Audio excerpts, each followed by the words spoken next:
So if you do not follow his blog and its companion podcast, Teach 42, I know you will after this session. Ladies and gentlemen, hold on to your hats, for you are about to be Dembo'd.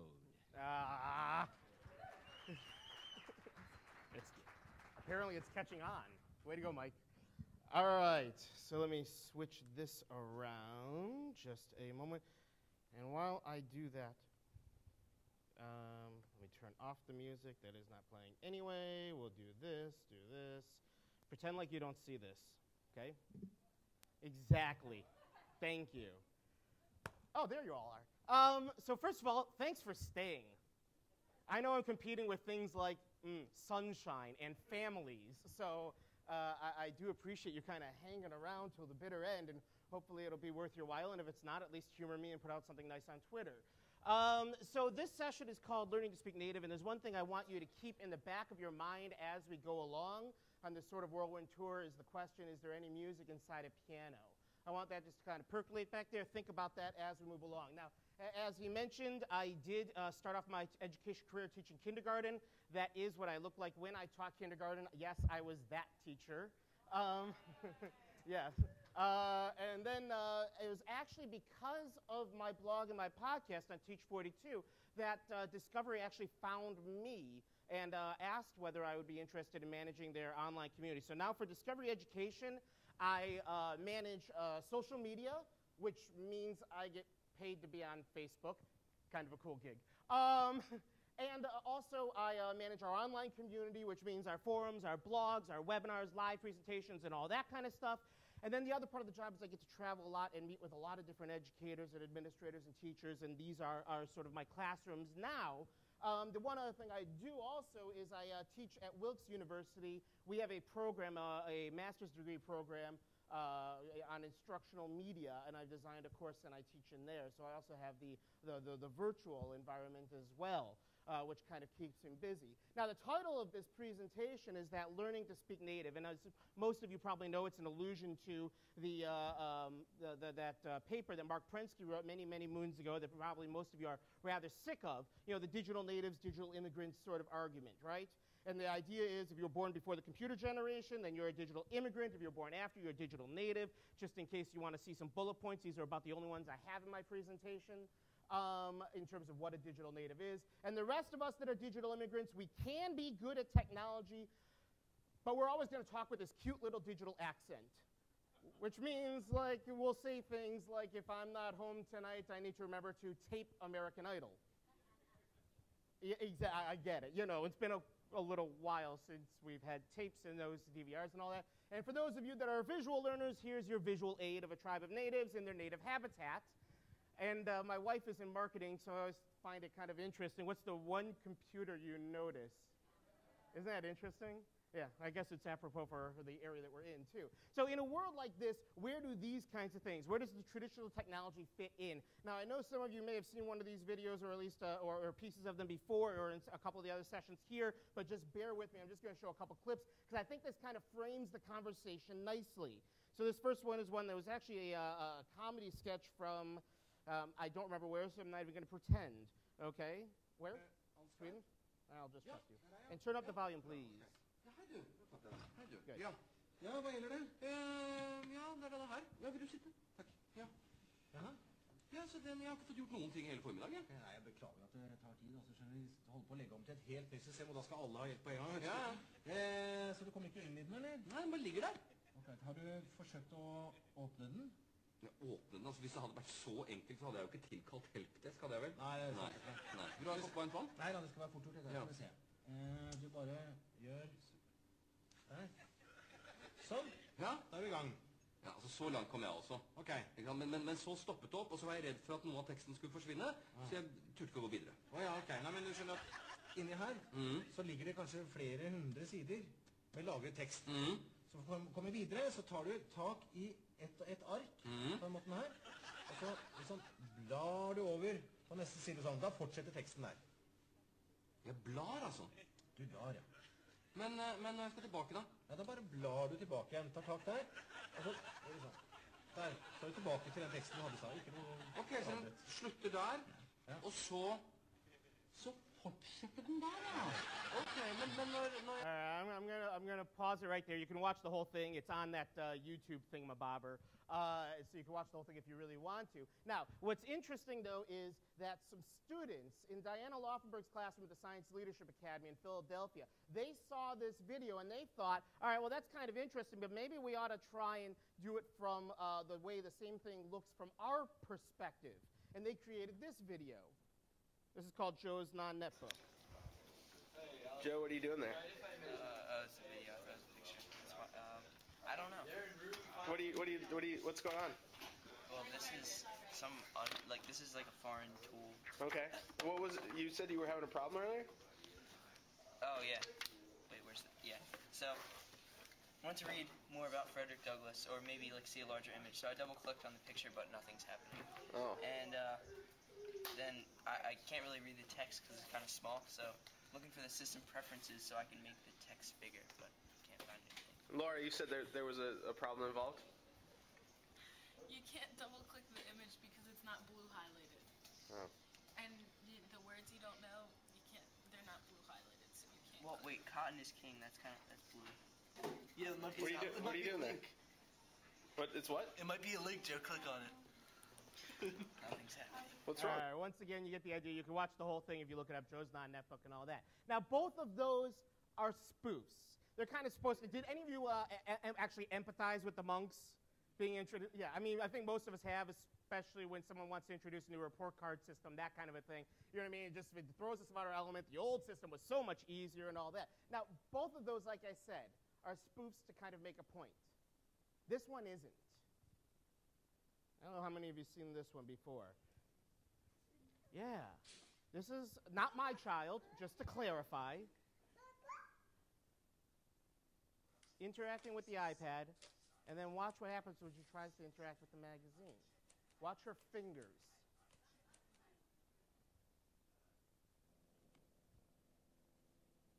You see that? She's trying to swipe. She's trying to pinch. She's trying to zoom. She's trying to tap on icons and trying to figure out why they don't work.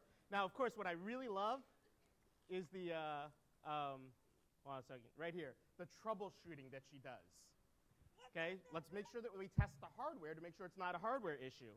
So it doesn't work there. Let's test it in a different environment. Yeah, it seems to work over here. Fascinating, eh? Now, of course, then she had to go. The parent had to go and take it to kind of a creepy level, and closes with Steve Jobs has coded a part of her OS. Yeah, now all of a sudden it's not so funny anymore, right? But it is fascinating that even at that age they're picking up on these things, and I can guarantee you, if he shows her a laptop, the first thing she's going to try and do is get her fingers all over it, and going to be really frustrated that she can't, because this is how she has learned to interact with media. And she's going to have these sort of expectations as she moves forward. Now, how do we deal with that? How is media evolving? Well, we get into things like this. Now, I really do think that the Apple iBooks and so on is going to help push the boundaries. I'm just not so sure that they're pushing it far enough, because what you still have is a linear progression, and that's not necessarily going to change the model. When we're talking about textbooks, what we need to kind of get away from is the traditional page numbers and the chapters and so on, because we know our teachers know the content. We know that they have ideas about no teacher gets a textbook that starts at page 1 and finishes at page 300. That just doesn't happen. And yet that's the model that we kind of keep reinforcing. What it winds up being is a new paint job on an old toy. You know what I mean? It's a shinier version of it. It's a newer version of it. It adds multimedia, which is all great steps forward, but it's a 0.1 increment. We talk about this a lot at Discovery Education, because if you were in Lindsay Hopkins' session and you saw this, we created a science digital textbook that we released about 2 years ago. There are about 20 states in the United States right now where the schools can actually use textbook funds, paper textbook funds, for a digital solution and not buy the paper textbook anymore. And we're double checking to make sure that California is one of them. I think it is, but I haven't been able to get a concise answer yet. But just because it's a digital textbook doesn't mean the kids have their heads buried in the computer anymore. What we've actually found is the schools that are actually implementing it are spending less time with technology because the students are doing more hands-on projects and the technology is just supporting it. It's setting the stage, and then the kids get more involved. You know what I mean? It's not creating this sort of environment where this is the holy sanctity, this is where all the information is coming from. Now, it's the very first version of it looked like this, okay? Now, what's interesting is when teachers actually got started on this, you know what actually really threw them for a loop and actually made them incredibly uncomfortable? The lack of a table of contents, the lack of page numbers. Even though they didn't use those in their traditional textbook, even though they didn't start at chapter 1 and finish on chapter 12, there's still an element of a comfort zone. There's still an element of a comfort zone. So now we're trying to find that sort of this happy medium between those. We've actually started creating a science one, and it's still open-ended, where you can go to any unit, any piece, any time, and create your own sort of subsets and contents and units and so on. But we also did put in completely artificial, meaningless chapters because it makes people feel better when they first get started. You see what I mean? Isn't that fascinating? Now, the reality is kids are interacting with technology in all new ways from an from even earlier ages. The best example is actually a company right in this area called Siftio. I don't know how many of you seen, you might have seen a TED Talk based on this. What these are these little cubes that you can see over here. I don't even know if you guys in the back of the room can see Can you even see the bottom of the screen? Kind of. Can we lift this? Okay, I'm just kidding. All right, no, I'm just kidding. I like your attitude, though. Yes. Nah, you guys are just going to suffer. That's what you get for sitting in the back of the room. I'm just kidding. Each one of these cubes, it's a little square. It actually has an LCD screen on it. So what's on the screen can change, and obviously it can be animated. It can show colors. It can show letters. It can show numbers, and so on. And each one of those has a sensor in it, a multitude of sensors. So it knows if it's been picked up. It knows if it's been flipped, if it's been shaken, and it knows if other cubes are in their proximity. So what does this mean? It means that kids can start interacting and bridging the digital space and the physical space, creating all types of new schemas. This is my son playing this game. He is 5 years old. He's a prop you're going to see throughout this presentation. This is a game where you're supposed to take that gopher from the upper right-hand corner over here, and you're supposed to try and get him to find the turnip. Now, the trouble is, when you first start off, you could just arrange the cubes in a line, and you could find the turnip, click on it, and he'd run over there. Right now, the turnip is far enough away that there is no way to arrange those 4 cubes in order for him to still be able to see it. He actually has to move the gopher over from one cube to the other, like you just saw, in order to be able to get him a little bit farther along and then rearrange the cubes to wind up finding it. It is a brand new type of spatial reasoning that's bridging over into this digital space. It's sort of the evolution of the Montessori movement. You know what I mean? It's taking these sort of these physical blocks and using them to create digital experiences, to create new schemas in the mind. Yeah, is that a weighty enough topic for you? And then we get into things like this. Cubelets look like cubes. They have little magnets in them, so they attach like cubes, except each one of these blocks has a different function. So one of these blocks is a battery. One of these blocks is a motor. One of these blocks is a speaker. One of these blocks is a bar graph. One of these blocks is a distance sensor. And what happens is you can arrange them, so if you combine a motor and a distance sensor and a battery, what will happen is you've got a small little robot that will run away when an object gets closer to it. Take that same distance sensor, spin it around, and the object will chase the robot will chase an object as it tries to get farther away. It'll run after it. If you want to see an example of what this actually looks like, this is one that somebody built. Now, hold on a second. Let's make sure we can hear this too. Now, watch what happens when the hand gets down there. See how it slows down, and the bar graph goes down, and the speaker slows down, and then you move the hand away, and it starts building up. Now, think about what's actually happening here. Yes, the student and the learner is constructing, but he's also learning to program, and he's learning to do it before he even knows his letters. Think about that. This is building those same kind of construction blocks. These kids are doing these things at an earlier and earlier age. And they're not just doing it on the table at home. These kinds of things are going online. on YouTube, on Facebook, on Twitter, on Flickr, on blogs, and so on. If you do a search for my son right now, you get 63,000 results. 63,000 results. You know why? Because from day one, we were posting things about him on Flickr, on YouTube, on our blogs, and so on. It seems a little crazy, but that's becoming more and more the norm. Our ideas of what transparency mean as a society are shifting dramatically. It's not that unusual for people to put up a post when they're kids. It's actually almost unusual for them to take the time to actually post it. Normally they're just text messaging it out. You know what I mean? It's not that crazy. We actually have, here's the thing that keeps me up at night. Okay, you ready for this? How many of your schools have a policy where you promise your parents that you will not put up a photo with their first and last name? Real quick show of hands. The majority, right? Most of you are nodding your head. Some of you only got your hand this way. I understand it's Saturday afternoon. Okay. My son right now has about 4,000 photos of him with his first and last name. He has about 150 videos on YouTube. He has his own blog. Do you think the school putting his first and last name with some of his schoolwork is really what I'm concerned about? Quite the opposite. I'm concerned that they won't do it. You know why? Because I want my school to do some search engine optimization. I want the stuff that he does at school to rise to the top of the Google search when you search for my son's name.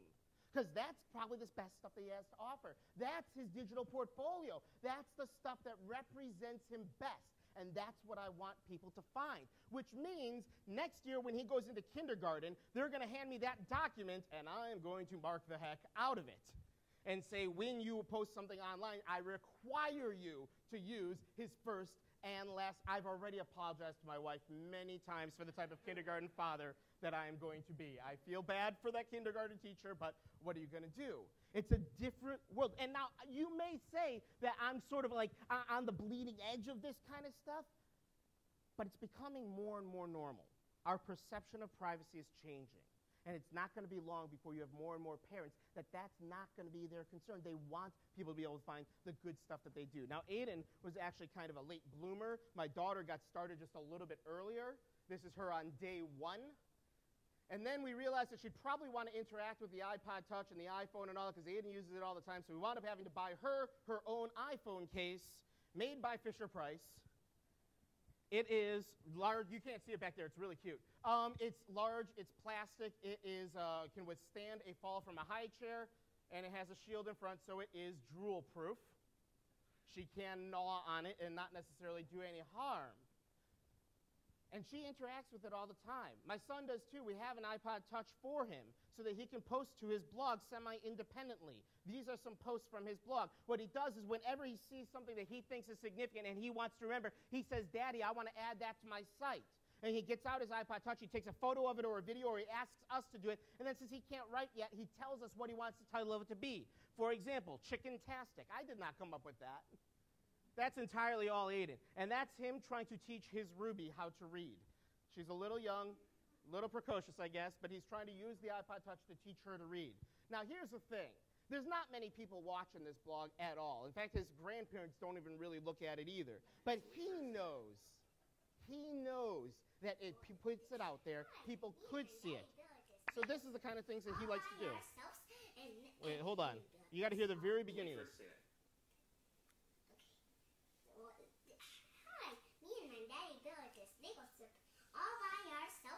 And we built this, all these guys. Come look, everyone.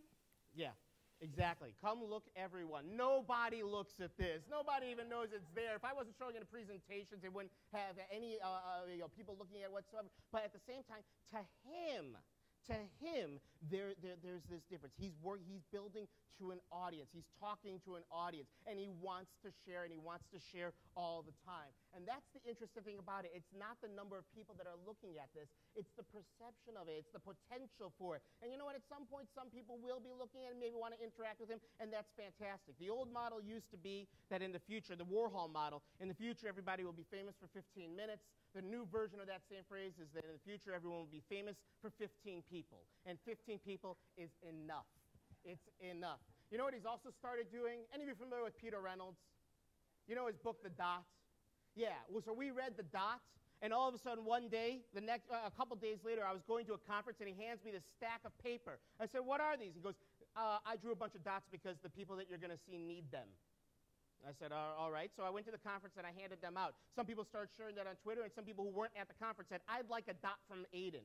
So you know what we wound up doing? We added that to his blog. If you want a dot from Aiden, you click here, and you can submit in your address, and then he winds up drawing a dot for every single person that wanted one. He had to do 50 dots one day. And those are us actually dropping them off in the mail, and you can see people have actually then submitting back them actually getting them dots. Some people have framed his dot and put it up at home. Yeah, that's kind of obnoxious, isn't it? But at the same time, wow, is he into it. And all of a sudden, this kid who never had any interest in drawing whatsoever, he thinks of himself as an artist. He does. It's a wonderful, wonderful thing. And it's not necessarily that unusual. We're seeing this more and more. These kids who are interacting with this technology at younger and younger ages. You look online, you'll find tons and tons of videos of these kinds of things. And what stresses me out is they're getting used to it at this age, and what happens when they get into the vast majority of our public schools? They take it away. They take it. They say you cannot learn in that way anymore. This is not sustainable. It's not realistic. It's not fair. It doesn't even make sense. If they can use this to document, though, I was awful at taking notes when I was a kid. Horrible, no good, very bad. I could not take notes to save my life. If I could have just taken a little picture of what was actually happening up on the screen, taken a video of it, taken some audio, and been able to replay that later, it would have made a pretty big, I might have actually been a success in life. All right, anyway. That's all looking at it from the younger kids. Let's look at it from the older kids as well. This is a website called College Confidential. How many of you are familiar with College Confidential already? You have college-age kids?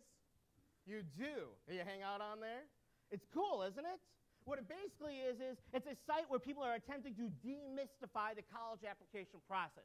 I'm thinking about going to Stanford. So what kind of classes do I really need? What kind of GPA? What kind of clubs should I be a part of? And so on. Is this realistic for me? Here's my test scores and so on. So people put up posts like this.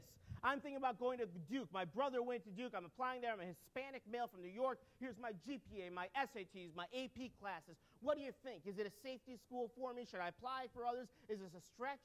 They're also doing things like posting, if I go in for an interview, what are they going to ask me? And to be honest, what's the answer?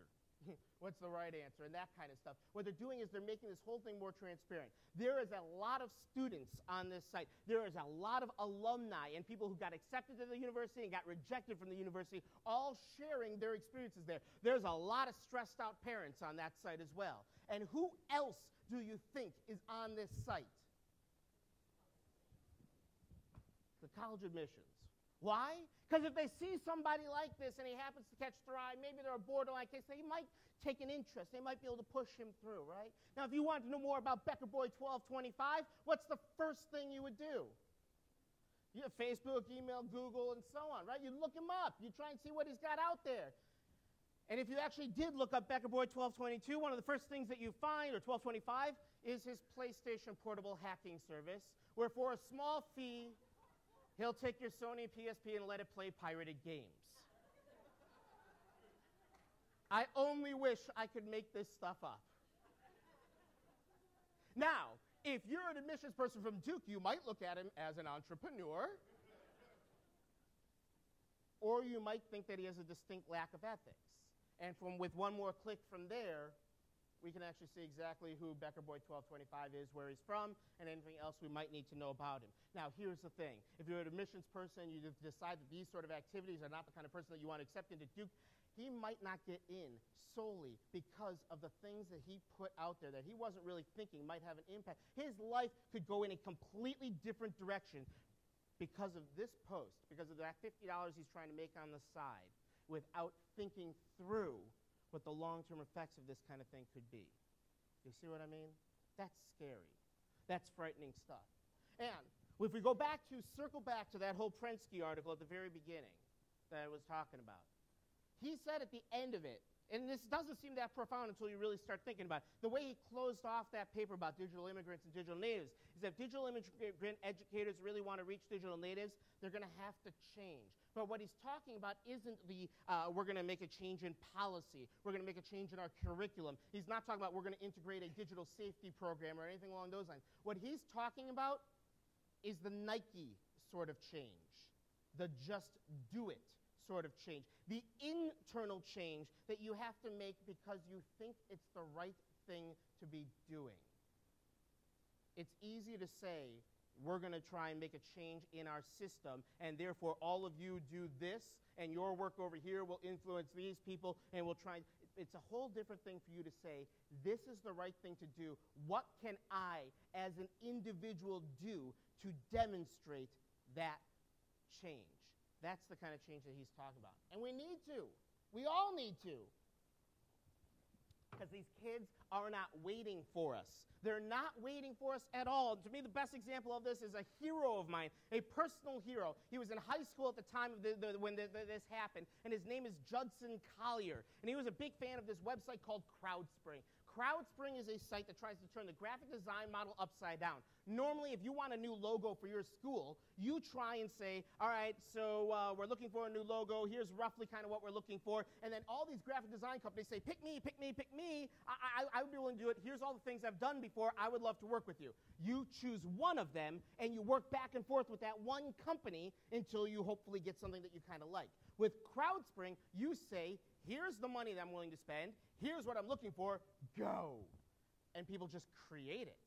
They just create it. And then you get to look through all these different logos that all these different designers have created, and you get to pick and choose. We have, for the Discovery Educator Network, that's the group that I work in within Discovery Education. It's our teacher community. At the end of the year, we do something just to celebrate teachers called the Denny Awards. It is the ultimate and ridiculous. It's almost redonkulous, to be honest. We have awards for denthusiasm and stuff like that, and best use of a costume in teaching, whatever. Anyway, it's fun. It's just kind of a way to celebrate what teachers are doing throughout the year. So we wanted a new logo for our Denny Awards this year, so we put it up on CrowdSpring. We had 84 different designs submitted by 40 different designers. I think it was around 40, maybe it's 20, 24 different designers or so, including all of these ones. Now, honestly, I'm looking at them. Some of them are professional. Some of them are really nice. Some of them very well could have been a middle school student. Okay, I don't know.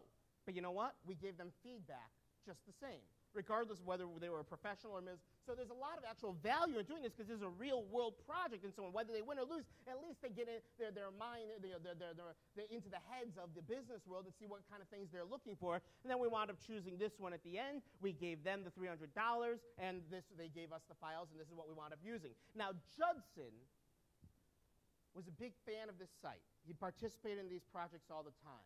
And one day, CrowdSpring announced that they were looking for a new community manager, someone to manage their online community, social media, all that kind of stuff.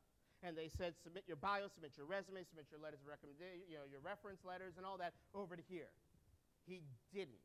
He decided to apply, and instead of turning in all that kind of stuff, he turned in one thing, this video.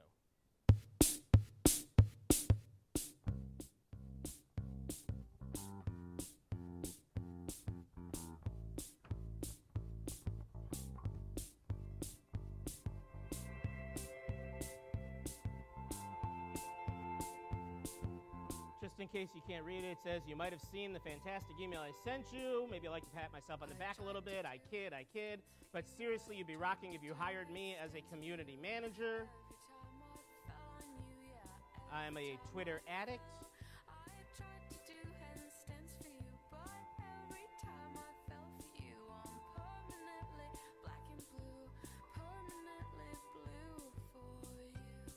Sorry, I needed a fix.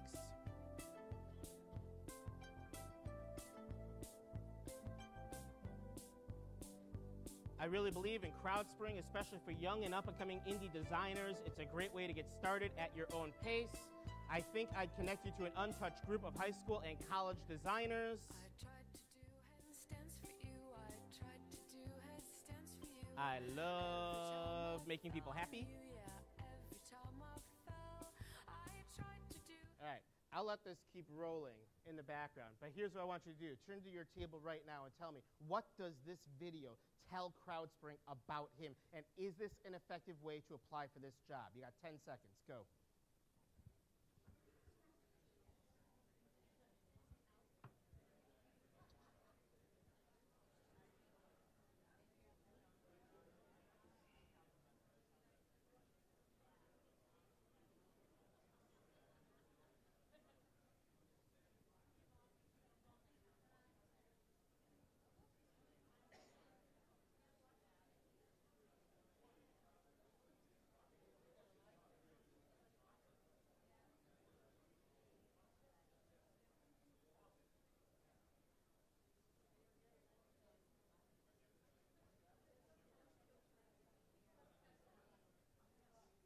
All right, wrap up real quick. So what do you think? Is this a good way to apply for a job at this company? Yes. Why? Why is this a good way to apply for a job at CrowdSpring? It stands out. Absolutely. Why else? It's creative. Sure, it's a graphic design company. Why else? He's demonstrating exactly what they're looking for. Instead of saying, I've done these things in the past, he's just doing it. He's just doing it. I love this. You know, which one do you want to do? Someone who sends in a traditional resume, or hires someone who's willing to jump 75 times in 40-degree weather just to get the word out? Pretty cool, huh? He didn't get the job. No,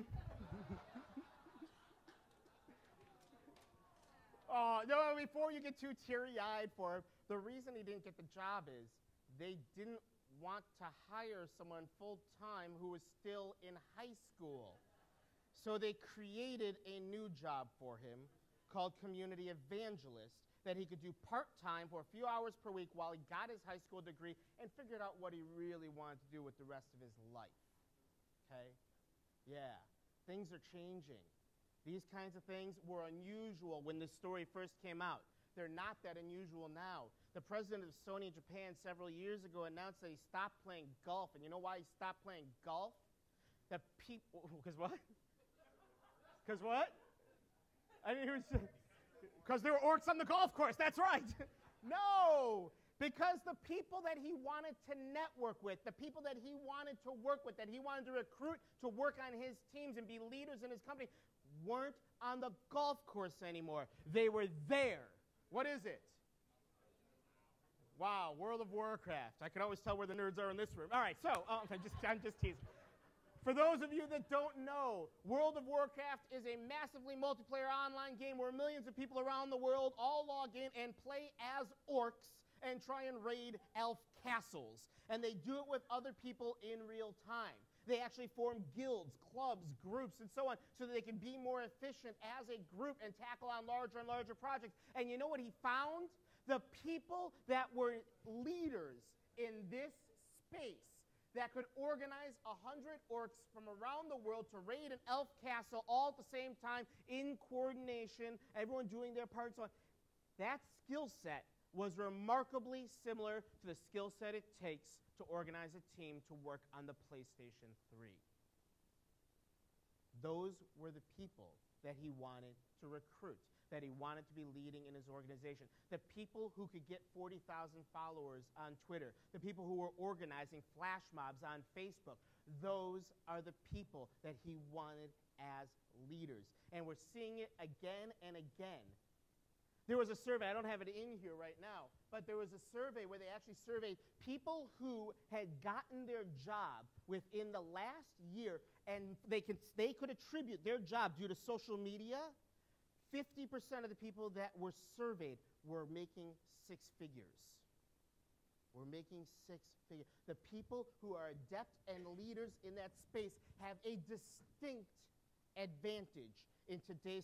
I can tell you, I don't really want to put this in my presentation. I'm looking for a summer. I got approval to have a summer intern for social media at Discovery Education over this past summer, and I got 3 names and a bunch of resumes and stuff that I was supposed to, people that they thought I should consider interviewing. What's the first thing you think I did?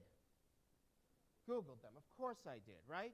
One person had actually done some work with other organizations and social media. Yay, that's a plus. One person, I'll just say, wasn't promoting themselves in a positive way. okay?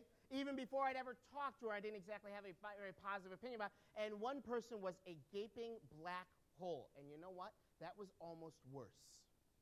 That was, having no presence online is almost worse nowadays than having a bad presence online.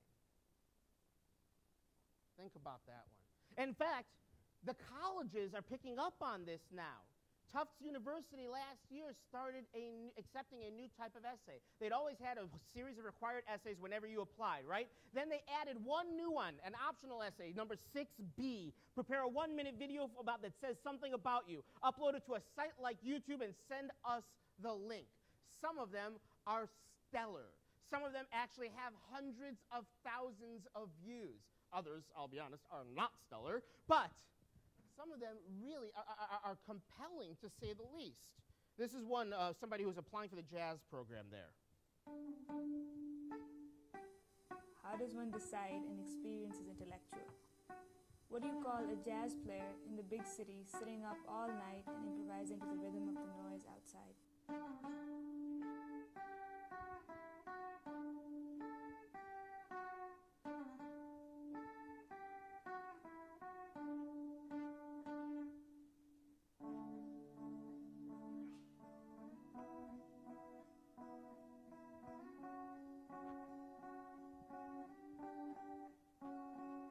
Soul-searching is an intellectual experience, pushing your mind and body to do more, to understand more. I love music, and my determination to master my inner melody has led to journeys that have changed me.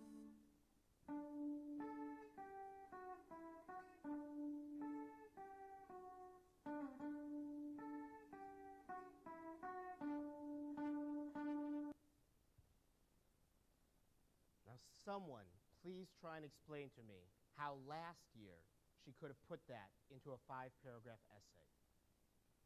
How? It's impossible. Media is in the blood of Discovery Education.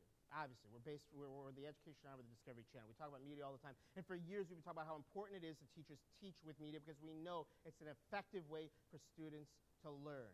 And you know what we've been focusing the last several years on? It's not enough.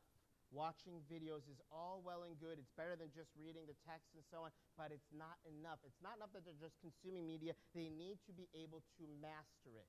They need to be able to make it their own and to represent themselves well. In today's society, to be successful, you need to know, this sounds strange, how to market yourself.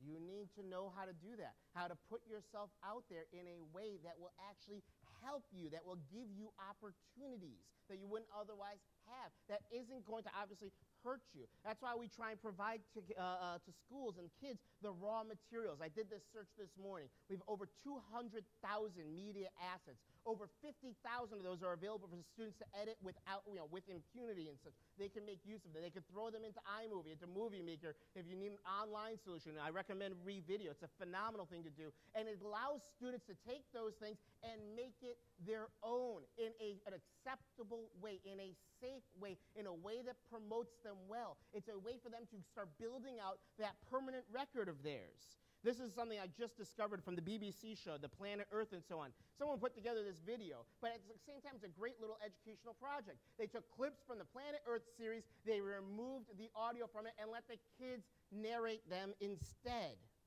Hold on 1 second, we'll just play a little bit of this. Hi, I'm Steven. I'm 7 years old and I'm reading Mountains. Its eyes do not fully open until 3 months after birth, but the chances of the cub reaching adulthood are slim. The struggle of a giant panda mother to raise her cub is a touching symbol of the precarious of life in the mountains. I'm Jamie, 4.5 years old, and I'm reading Desert. Lizards are hungry. Ew, what is he eating? I'll never eat a fly. I like cheeseburgers. Now, here's my question to you. Is this putting that kid in danger? Do you think the parents would enjoy seeing this? Is this the kind of thing that we actually could put online, that we could stand proud behind, that this is the kind of way that we're engaging our students with media, that we're getting them started on this journey of crafting their own persona online, creating their own digital record, that they're going to flesh out as they go along? There's nothing wrong with this kind of stuff. It's just that our policies have taken, they're slow. They're almost immobile sometimes. What happens is we invest so much time and effort into creating the perfect policy document that then we refuse to look at it again for the next 5 years. It's ridiculous. We can't do that anymore. It's just not sustainable. And what we're doing is we're preventing our students from having incredible opportunities. Sites like this, sites like Kickstarter, are providing these same opportunities for our students that they should be having in conjunction with their teachers, with their parents, and so on. This is Bella. She's an 11-year-old. She wanted to make her first CD. She plays 3 different instruments. Now, she didn't want to just do it using GarageBand in her own basement. She wanted to go to a music studio. She wanted to bring in guest musicians. She wanted to press an actual CD that they might carry in an actual music store. There are a few of them left, okay? That's what she wanted to do. She decided that she needed $20,000 in order to make that dream a reality. And so what she did was she put herself up on Kickstarter. She made this video that's absolutely phenomenal that basically says, here's what I have to offer. Here's why I want to do it. Here's a little bit about myself. Here's what I'm going for. Here's what you get if you invest back in me. And the way that Kickstarter works is you can choose to invest in a number of different levels. You could, if you wanted to, the initial level is like pledge $1, and you would get her sincerest thanks. Okay, if you do that. If you pledge $25, where is it? I guess I don't have it showing. If you pledge $25, you get a copy of the CD. $50, you get an autographed copy of the CD. I'm sorry, for $50, you get the CD and a friendship bracelet that she made. Okay, now you take it even a little higher. At $250, you get your name in the liner notes of the CD, and 14 people chose to do that. Let's get even higher. $750, you get to sit in on one of the recording sessions for $1,500, dinner for 4 at her house. For $3,500, she will fly to you to do a concert anywhere in the continental U.S. And 2 people bought that. You want to talk about how important it is for you to be able to market yourself? Over this same period of time, over a 30-day period of time, 143 people chose to back her, and she raised $21,000. Just so you know, the way the Kickstarter works, if you don't meet your goal, nobody pays anything. It just fails. That's kind of discouraging, but it just fails. If you meet your goal, then the day the project closes, everyone gets charged, and then obviously she needs to follow through and provide everything, and so on and so forth. It's a great little website. I'm kind of addicted to it. But the point is, it's all about marketing yourself. There's other sites like this. Scholar Match is a site where students can put themselves out there and say, listen, I want to go to college. I don't have the money, and I haven't been able to get a scholarship from a university. But I think that a college degree would actually benefit me. I think I have something to offer. Here's where you can make your case. Here's where you can put up your letters of recommendation, a video. You can promote yourself, and then people can make a direct investment in you. It's donors choose for people. You see what I mean? It's avoiding, normally people make the donation to the University of Iowa or Stanford or something like that, and then Stanford chooses who to award those people to. Here you can pick and choose who you think, but you know what it all comes down to? Can you market yourself effectively? It's an important skill for kids to know how to do. Some of you may have seen this story lately, Kane's Arcade. How many of you saw Kane's Arcade? If you didn't, look it up. It's phenomenal. This is a kid who made an entire arcade. He was a big fan of those things like Chuck E. Cheese and Shakey's Pizza. He made an entire arcade out of cardboard in his dad's auto shop. It is a phenomenal story. But the real sad part about it is the only way that we know about it and that millions of people saw this is because somebody happened to stop in at the store. His very first customer, the only customer who had ever bought and played any of the games that he created, which are phenomenal, just happened to be a guy who makes documentaries. And he put together this video, and he marketed Kane for him. Otherwise, Kane would have gone undiscovered. Nobody would have ever known how talented this kid is. The guy who made this documentary put up a little thing in the sidebar so people could make a donation to Kane's Scholarship Fund. I checked this morning. At this point, $183,000 have been donated. Half of it is going to go to Kane and his scholarship fund and a trust. The other half is going to go to creating a new sort of foundation that's going to be looking for kids like Kane. The question is, how are they going to find them if these kids don't know that they should be promoting the great things that they are doing in school and out of school? It's not enough to be doing great things if you're not letting people know about it and doing it effectively. Nowadays, there's a huge war to try and get good talent into these IT companies and such. In fact, what some of them are doing in order to try and woo people away from Facebook and from Google and so on, they're creating these crazy signing bonuses. This is a real signing bonus from a technology company. If we hire you or the person you refer, you will receive $11,000 cash wrapped in bacon. You will receive a spear gun, a year's supply of Dos Equis, a oil painting of yourself, a box of Cuban cigars, a fancy tuxedo, and so on. That's the signing bonus, okay? But what's also really interesting is in that same article, the CEO or CTO of Yammer, another website, said when we're looking for people, if they submit a resume to us, we already know they're no good. How disturbing is that? Now, that might be slightly tongue-in-cheek, I don't know, but we're seeing these kinds of things more and more. In fact, there was an article in the San Diego Reader recently that says, I won't consider hiring someone if they don't have a LinkedIn profile. You see where I'm going? It doesn't have to be a good one. It could be a good one. It could be a bad one. If they are non-existent in this space, they aren't worth even interviewing. That's disturbing. But you know what? These are things that we can do something about, that we need to be doing something about, that we need to be raising awareness of and tackling head on. The world is changing dramatically, and the way that people push themselves out there is changing dramatically. The paper resume is essentially dead. Some of you have probably interviewed or hired a few people in your day, right? Have you ever gotten one of those stacks of resumes, and by the time you look through about 30 of them, they all kind of look pretty much alike? You know what I mean? It's hard for people to differentiate each other in that way, which is why a lot of people have started going online and putting their resume online so they can do it slightly differently. This is a guy named Mike Freeman. He was looking for a job in e-commerce. He wanted to work for a site like eBay or Amazon or Zappos. So you know what he did? He created an e-commerce site where he sells one product, himself. And you add him to your cart, choosing options like date and time. And when you check out, it sends a meeting appointment to him. And at that meeting, you will also get extras like a firm handshake, a limited edition business card, and if you want, resume hard copies at that time. Yes, this did land him a job at Overstock.com. Another person, this is Brandon Kleinman. He is a strategist and business development person. I love this perspective. I know you're going to look me up on Facebook anyway, so let's just start there. His entire resume is comprised of Facebook photos. When you click on that, that's his resume. That's the first part of his resume. When you go to brandonkleinman.com, it takes you over to here, and you click on that. And when you click on that photo, it takes you to the next one. When you click on that one, it takes you to the next one.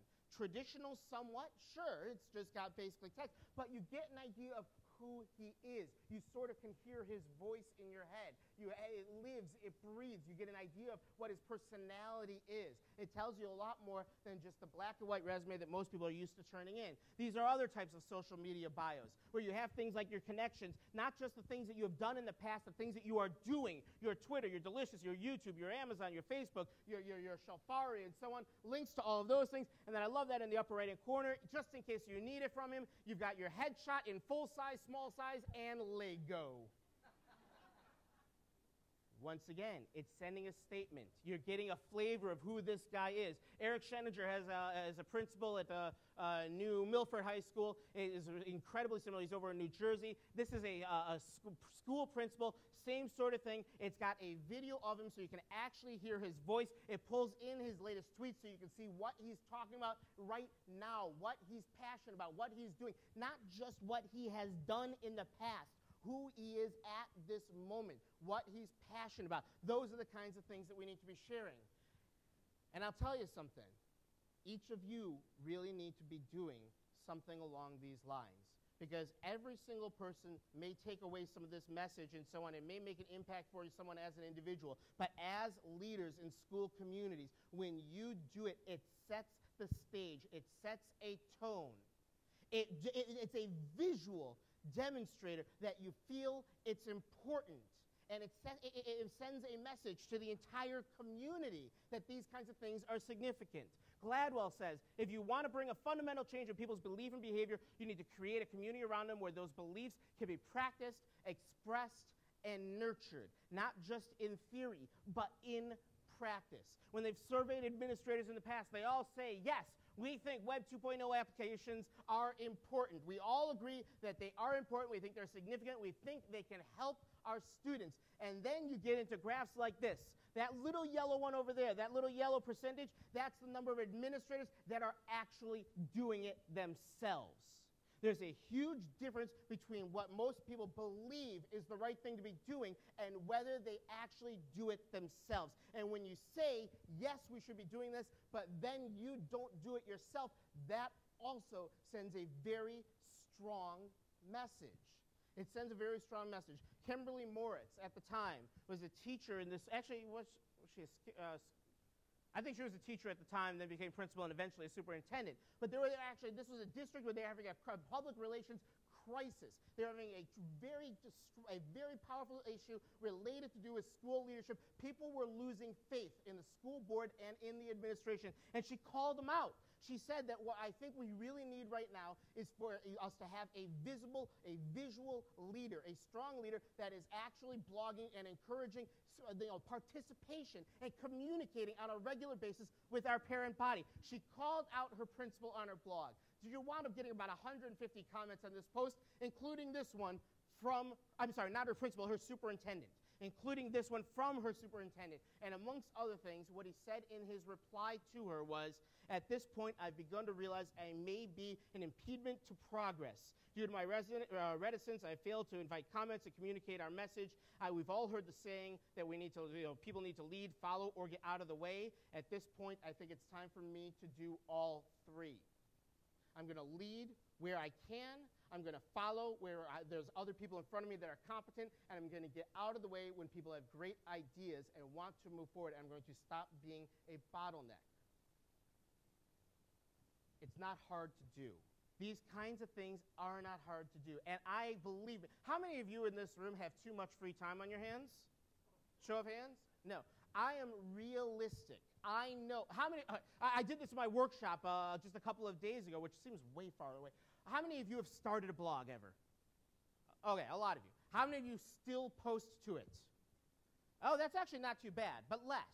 Most people tend to start up a blog. They have the highest of aspirations, and what winds up happening is when they sit down there, they think, well, I'm an administrator, this is my blog, this is my communication, it needs to be weighty, it needs to be significant, it needs to be important, and so on. And they put a lot of pressure on themselves to create something great, and what winds up happening is, there's all these other things to deal with, I'll just come back to that later. And then a week goes by, and then 2 weeks goes by, and then you realize, oh, I haven't posted my blog for 2 weeks. If I'm going to post now, it has to be really significant, it has to be really important, and what winds up happening is you don't come back to it. Blog guilt is a horrible, horrible, horrible thing, okay? I am an advocate for stopping. This sounds really strange because it goes against everything we know as educators. Stop stressing about quality and start stressing about quantity. And that sounds really weird to say, but it ties into this whole, a new way that people are starting to communicate that has been created through things like Twitter and Facebook and Plurk and so on. It's called Ambient intimacy. It's about posts like this. This is Tim Lauer, principal in Portland, Oregon at Lewis Elementary School, and he puts up posts like this. Just spent 15 minutes listening to my custodian explain to me the floor wax stripping process. Love summer at school, bright shiny floors, and there is a picture of that bright shiny floor. Would this normally make the principal newsletter or make the principal's blog? No. But you know what? This is a small school, a small community in the middle of summertime, and at the time when he put it up there that same day, there was 216 views.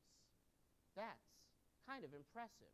That's actually pretty. Remember that whole famous for 15 people, famous for 216 people in a school that has around 300 students? That's not bad. In the middle of some, and you know what actually is really happening? It's giving them insight into who that principal is as a person, what he's doing, what his responsibilities are, what his goals are, what he actually, that he's not just behind the closed door signing papers all the time, that he's out there around the school and so on. It's something called ambient intimacy. Ambient intimacy means a series of light touches over time lead to a sense of an intimate relationship between people. If you follow me on Twitter, whether I've ever met you or not, you follow me for a month, you feel like you know me. You feel like not just like somebody that you've read a book or an author or something like that. You feel like you almost have a personal relationship with me. Those light touches over time create a very strong sense of relationship. And that is something that we can tap into, that school administrators can tap into. Light touches over time. This is a site that, called Posterous that I am a strong advocate for. You know why I love it so much? Because if you want to get started with it or you want to post to it, all you do is send an email to post@posterous.com. The first time you do it, it says, hey, you look like you're new around here. I'm going to go ahead and set up a blog for you. You don't need to do anything more. If you keep emailing me, I will keep putting these things up, and there's your blog. Never touch your keyboard again. Just do it from your phone. That's fine. And that's all you need to do. And when you're doing it from your phone, there's no real pressure to write 3 or 4 paragraphs. You're not going to do it. You're going to do light touches. And it's going to be more realistic because you know when you're going to do it? You're going to do it between walking from this classroom and back to your office. And that's going to be the time that you connect with your community. You make it simple and you make it sustainable. This is a more recent post from Tim Lauer. Very heavy, weighty stuff, right? New bench in room 17. Okay? But you know what it does? It represents that he's out and around, that he's actively involved in the classrooms, that he's sharing even just those little moments that happen in the school. He is increasing transparency. He is increasing this accountability in some sense, because then the parents trust that their leader is an active part of the educational process. There's another person, Superintendent Jerry Ness over in Minnesota. This is what he does. He just goes around on his BlackBerry, and he just snaps a quick photo. He types 1 or 2 lines and throws it up there. We're at the parade. He takes a picture of the kids. He says, at the parade. That's all he types, and he submits it in there. Sometimes he does 3 or 4 of them in a day. Sometimes he doesn't do it for another week, but that's fine. What he's doing is he's increasing transparency. He's letting parents know what he does, what's involved. He's letting them know, get this insight into what's happening at the school. He's making them feel a part of it. And the best part is that they can see this before they leave work. That they can say, now imagine if all your teachers, if you as an administrator did this and said this was okay, and your teachers actually followed suit, oh, now we've got something pretty incredible. Because then all of a sudden your parents can actually see what's happening in the classroom before they leave the office. When they get home, they can ask a more intelligent question than, how was your day? Fine.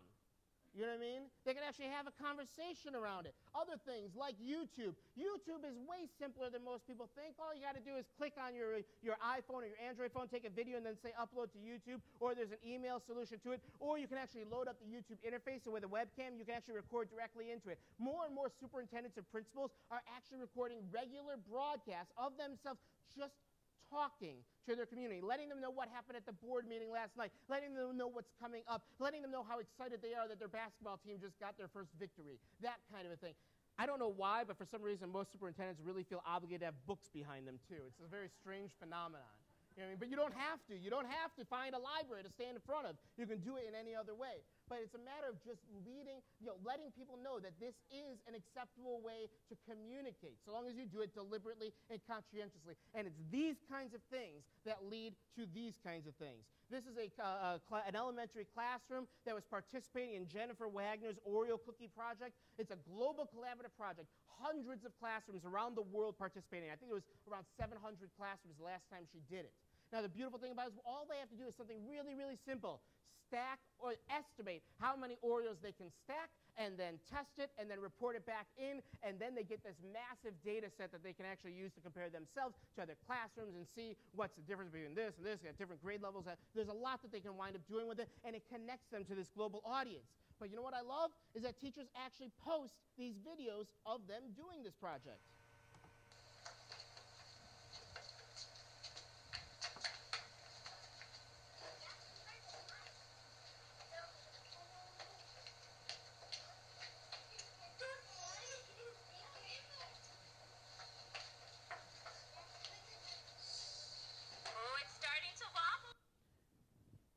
You don't know these kids, but you want to see the end, don't you? You do. Now imagine, if you want to see the end of this video, imagine how their parents are reacting to it. Do you think they would, your parents in your community would like seeing these kinds of little glimpses, these little insights into what's actually happening during the school day? Absolutely. Do you think this puts your students in danger? No. It's not a bad thing. We've got to wrap our minds around these changes and actually start doing something about it. I'll play the end. I don't want you to suffer. Oh, try again, Jaden. Oh, crash! Uh-oh. Now, of course, actually, I kind of clipped it right there before they even could count the ones the kids immediately wanted to do the activity again because they thought they could, well, whatever. Anyway, you can look it up on YouTube if you really want to see it. Now, here's the other beautiful thing about it is, what's the cost of using YouTube like this? What's the cost of the monetary cost of making these kinds of changes and implementing them? Nothing. Failure in these instances is free. In fact, this was an epic example of failure because my PowerPoint just completely crashed. Wow. Oh, wait, maybe it didn't. No, yes, it did. No, don't send that. We're going to try and reopen this and see if it happens. But to me, that's the beautiful thing about this whole Web 2.0 revolution. Most of these tools tend to be either free or freemium. We can take chances. It used to be very different when I was teaching kindergarten. If I wanted a new version of KidPix, here's what I would have to go through. I would go to the director of IT and I'd say, I want a new version of KidPix. He says, have you tried it? I said, no. He goes, well, how do you know that you really need it? I said, because it's new. And I like KidPix, and it must be better. So I want it. He said, no, that's not good enough. We have to try, test it out, and so on. So what we'll do is we'll order one copy of it, and you can test it out. So he'd order one copy. It would finally get arrived. He'd install it on my computer. I would try it out for 2 weeks, and then I'd say, I want the new version of KidPix. And he'd say, all right, well, now you've tried it out. We've tested it, so now we have to just decide how many copies we're going to wind up getting. So then he would go into budget planning meetings. They would decide how many copies they were going to get. They'd put it into the budget. If it got approved, then they'd order the new site license. It would finally arrive. Then they'd have to add it to the school images, and they'd have to re-image all of our computers. And then finally, 3 years later, we could actually have a new copy of KidPix. The beautiful thing about these Web 2.0 tools is you see something like Posterous in a presentation like this, or Class Dojo in a different presentation, or any one of these other tools that you've been exposed to at this conference, and you can start using them on Monday. You can start doing that's incredibly empowering. That is incredibly empowering. And the only time, what's holding us back? The only thing that's holding us back sometimes is our own inability to wrap our mind around this and to get used to the fact that we can take a chance, and if it works, great, and if it doesn't work, so be it. Failure is free. Let's see if it crashes on this slide one more time. No, it didn't. And was that really worth waiting that long for? No, I understand. This is what our teacher community at Discover Education is all about. Our motto for the DEN community is we're connecting teachers to their most valuable resource, each other. It's about people taking these chances, trying things out, and sharing what their experiences are. That's what it's all about. And what we've actually had, we ourselves try and demo this. We try new things all the time. Today, we had a social learning summit. Okay, we'd always done virtual conferences in the past. We've done a ton of them. This time, we tried to do a partnership with Classroom 2.0 and expand it. Normally, we do 7 sessions in a day. Today, we decided to try doing 75 sessions in a day. Okay? This was actually good. It's going on right now. If you're really bored, you can load up your laptop and be watching a different session. Okay? Not that I'm encouraging you to do that, but you could be. I was kind of doing that earlier, just slightly, and so on. I mean, the session right now, just so you know, at 11:30 our time, leveraging the power of social media in the classroom with Elaine Plybon from Texas, and so on. Yeah, I know that sounds much more interesting than this one. I'm sorry you're stuck here with me. There's a lot going on, and there's a lot that your teachers can be participating in, that you can be participating in. And really, we don't know whether these kinds of things, when we start them, when we come up with these crazy ideas, whether they're going to work, whether anyone's going to show up or not. It's about taking chances and letting that just be part of the culture. If it's a horrible failure, so be it. That is what learning is all about. We fail sometimes, and we learn from the experience. We actually wound up, we had enough administrators getting upset with us that all we had was a teacher community, so we created an administrators community as well. We've got administrators blogging over at demblogs.com/adminacademy. A lot of it's being done by this guy, Jerry Ness, a former superintendent. It was a 20-year superintendent, I think, out of Michigan. And he's putting up some phenomenally interesting things. And really, what we're focusing more about than anything else is changing paradigms, about shifting our ideas and putting that into practice. We got a real problem, and I call it the box of Legos issue. The box of Legos issue is when you find a box of Legos like this and you bring it home, what do you more than likely build? You build that, the Galaxy Explorer. And hypothetically, let's say your 5-year-old can't build that himself, so you spend 4 hours building it, and then 15 minutes later he comes up, picks it up, and drops it. So you got this, not that that's ever happened to me. I'm not talking from experience or anything. You've got this big pile of bricks. What do you wind up building? If you're going to build something new from that same pile of bricks, what do you wind up building? Yeah, another spaceship. Why? Because for some reason or another, what winds up happening is you look at those shapes, that yellow and that circle, and you just get in your head, this is a spaceship. I've seen it with my own son. He has the whole set of building blocks, and then we got into Pirates of the Caribbean, little island building set with the ships and all that, and he broke that apart. He put that in a separate bag, and at one point we ran out of bricks when we were building something, and I said, why don't you just grab that bag and we'll use those? He goes, no, Daddy, we're building a spaceship, and those are pirate bricks. He couldn't break himself away from that, and that happens to us a lot with technology. We get so laser focused in how other people are using it or how it's intended to be used that we fail to see the potential that's right in front of us. They're just bricks. They could be used to build just about anything if we can just break down that sort of schema. That's why it's so important that even these people that aren't digital natives, that are the digital immigrants, the 30-year educators and so on, that they're making use of this technology as much as anybody else because they're the ones where the real innovation is going to come from.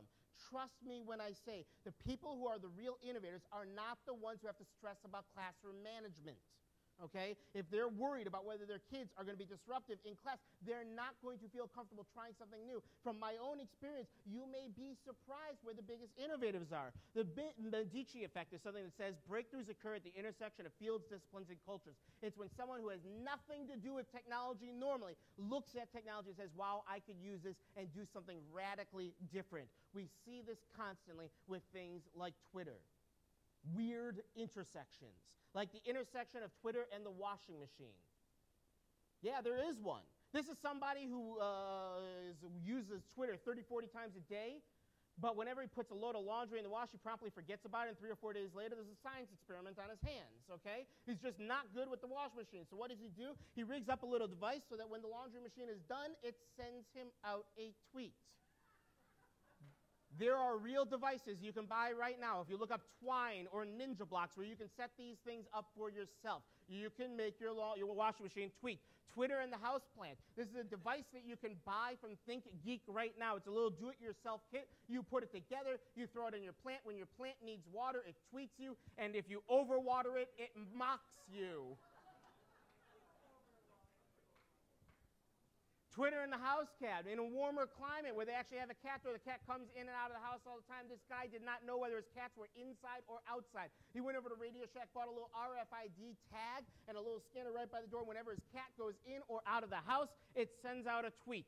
Penny is out to spray the house across the road. He's got about 15 random messages that occur. Then he even took it one step further and rigged up a camera so it would take a picture of the cat coming or going. The coming photos are much more compelling.